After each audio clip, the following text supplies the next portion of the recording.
ಹಂಸನ ಜೀವ ನೀ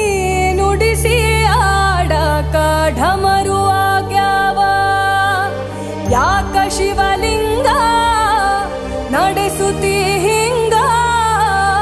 ಏನೇನೂ ಇಲ್ಲಯ್ಯ ನಮ್ಮ ಕೈಯಾಗ ಎಡವಿಸಿ ತಾಳ ಉರುಳಿಸಿ ದಾಳ ನಡೆಸಿದಿ ಬಾ